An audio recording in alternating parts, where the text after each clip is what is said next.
Sobat Ternak Nusantara, kembali lagi dengan saya Taufik Ismail. Di sini kami akan mengunjungi salah satu peternakan penggemukan sapi potong di daerah Gerbah, Sleman, Yogyakarta. Oke, di sini nanti kita akan berbincang-bincang lebih banyak lagi tentang bagaimana cara pemeliharaan dan pengelolaan dari salah satu peternakan penggemukan sapi potong. Nanti ya, kurang lebih nanti 20 menit atau 30 menit ke depan kita akan bincang-bincang dengan salah satu pemilik dari peternakan sapi potong. Oke, selamat sore Bapak. Selamat sore Mas. Assalamualaikum warahmatullahi wabarakatuh. Waalaikumsalam warahmatullahi wabarakatuh. Ini boleh perkenalan sebelumnya Bapak? Selamat sore sahabat ternak Indonesia. Iya, gitu ya. boleh, siap. Perkenalkan, saya salah satu peternak penggemukan sapi dari Berbah. Nanti rencana gimana? Rencananya nanti kita ngobrol Pak, sharing dari mungkin dari pengelolaan. Oh ya, berarti dari latar belakang. Oh iya, bisa dimulai dari latar belakang. Baik, seperti ini. Nah, teman-teman ya. Sebelum saya menjalankan usaha fattening penggemukan, ini kita sebenarnya melihat potensi yang ada di lingkungan kita. Potensi yang ada di lingkungan kita, kebetulan ada satu kelompok ternak masyarakat yang pengelolaannya secara tradisional dipersiapkan untuk Lebaran haji. Khusus pejantan. Kemudian kita nyoba di tahun kita mulai buka usaha tanggal 24 Juli 2020 ya. Kurang lebih 4 tahun ya Pak? 4 tahun. Awalnya kita juga ngikutin irama yang ada di sekitar. Kita nyoba ikut, kita membeli, pertama kita coba 3 ekor sapi PO, karena kebutuhan untuk kurban di daerah kita itu rata-rata sapi PO, sapi putih. Lebih dominan dominan putih ya, fanatiknya putih. Setelah kita coba dari 3 ekor itu, ternyata kalau berhitung untuk analisis usaha itu sebenarnya kurang masuk kalau untuk kurban. Maaf ya, bukan berarti menilai kalau kita untuk beternak untuk korban itu kurang masuk. Karena rata-rata yang ada kita bicara seperti itu karena didasari dari ternak yang ada di lingkungan kita. Benar. Teman-teman di sini kan rata-rata kalau untuk korban istilahnya kalau orang Jawa itu nabung bahu.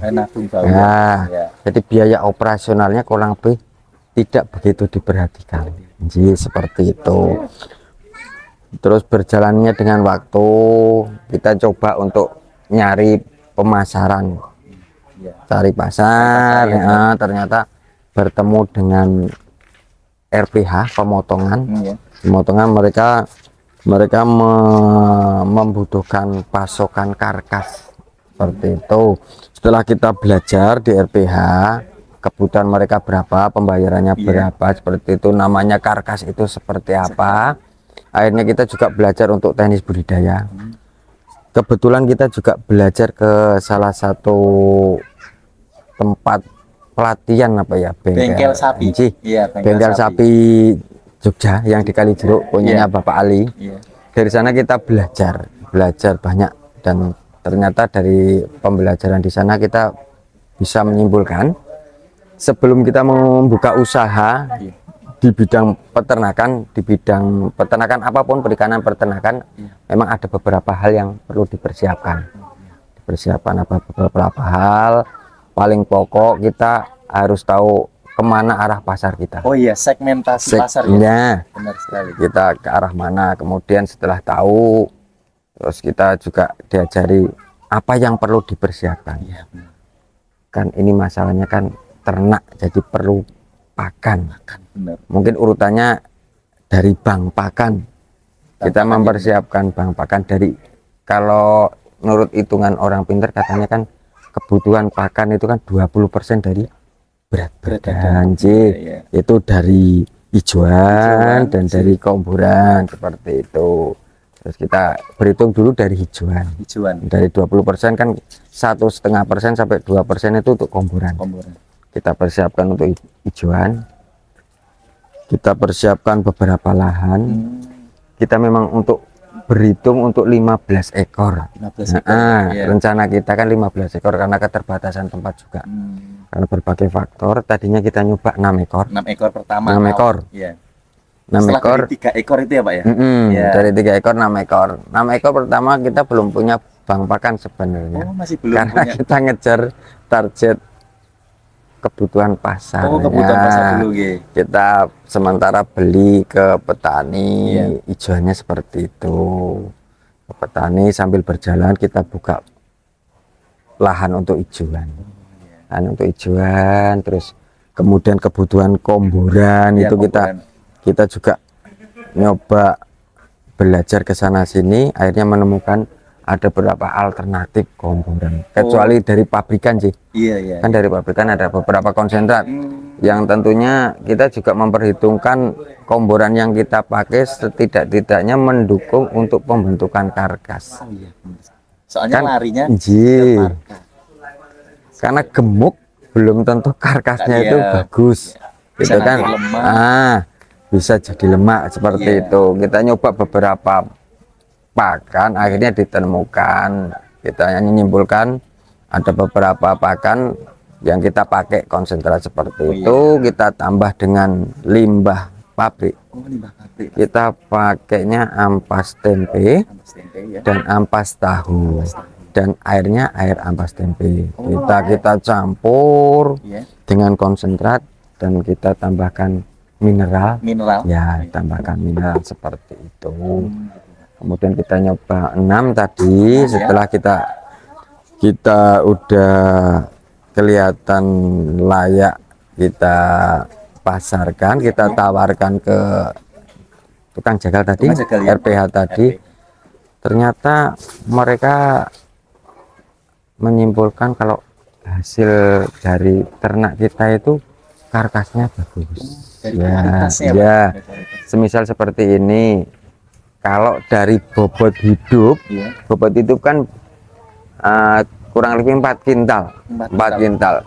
Kita potong karkasnya alhamdulillah bisa 55% dari bobot hidup. Jadinya sekitar kalau 55 itu kan berarti 2 kintal lebih ya, 2 kintal seperempat dan 2 kintal lebih lah seperti itu.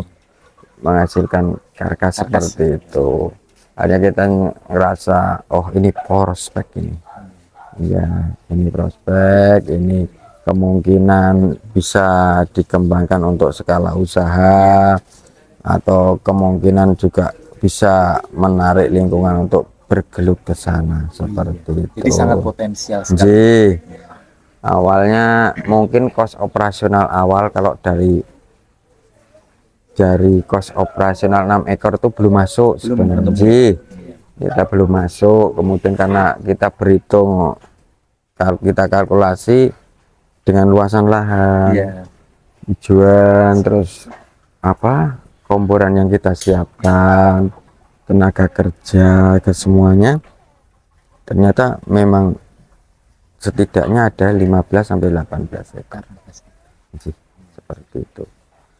Jadi kira-kira per hari itu dari 15 ekor ya sekitar 1.250.000-an Mas. Kisarannya jadi sehari 45.000, 40 sampai 45.000 lah per ekor ya, sementara ini. 40.000 seperti itu, dari semua udah berhitung seperti itu. Karena seperti itu gambarannya. Terus hasilnya jadi karkas sekitar 55% dari berat badan waktu hidup seperti itu.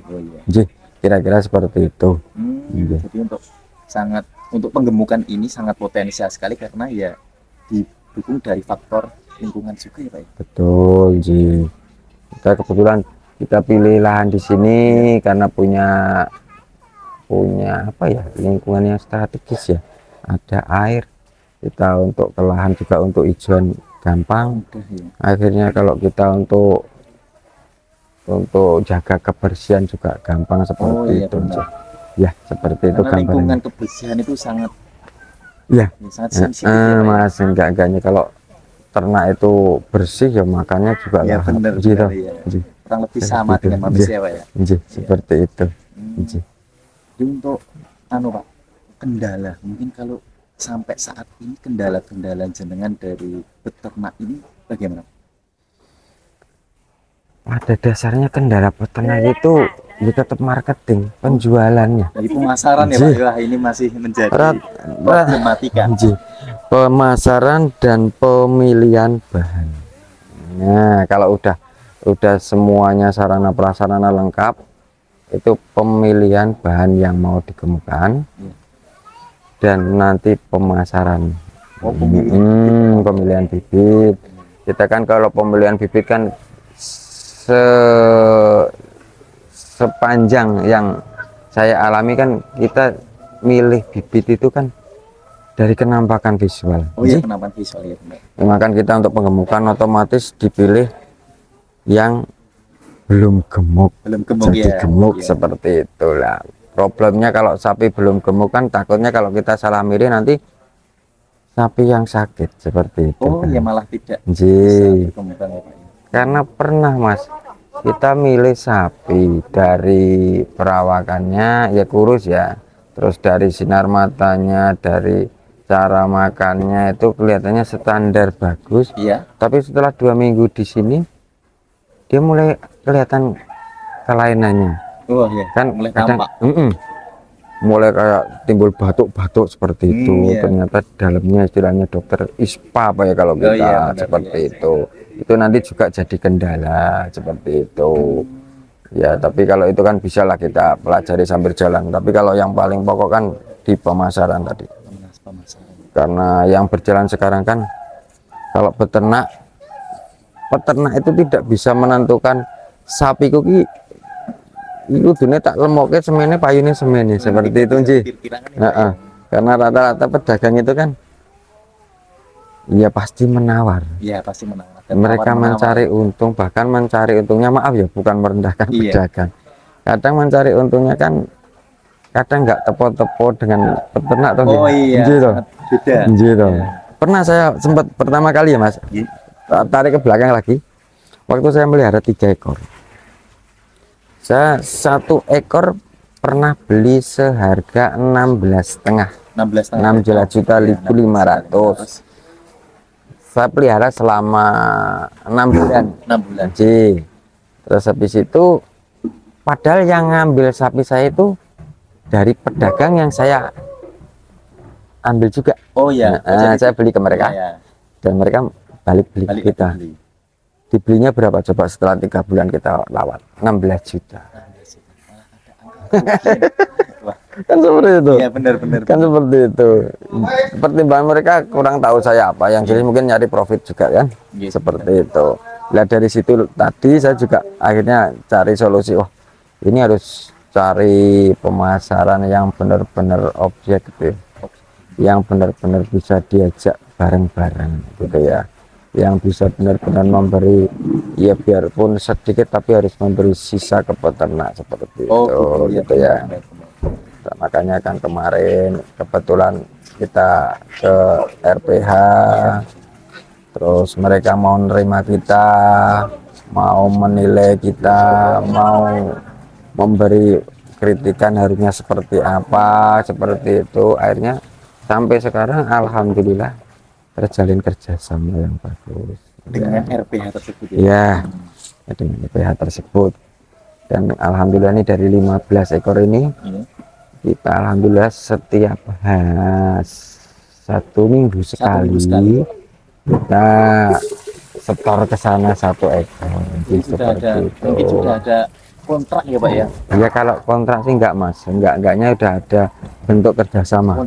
Ya kalau ke arah kontrak kita belum Mas, kita belum ke arah sana. Kalau ya maaf ya, kalau sampai sekarang kalau istilah kontrak ke peternak itu belum ada.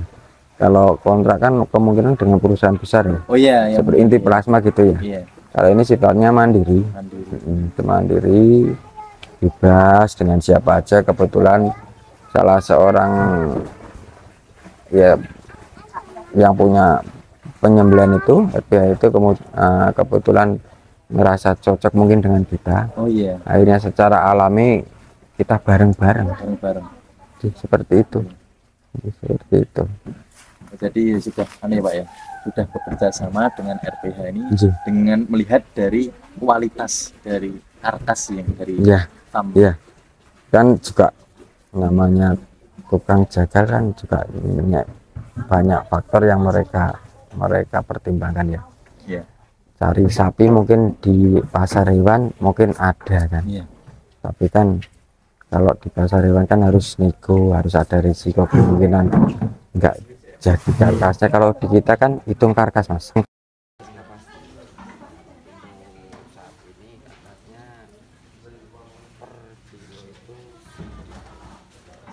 Harganya saat ini per kilo. Kita nanti mukanya ya setelah disembelih kita timbang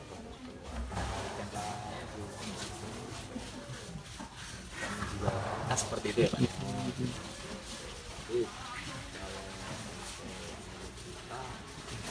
itu yang paling efektif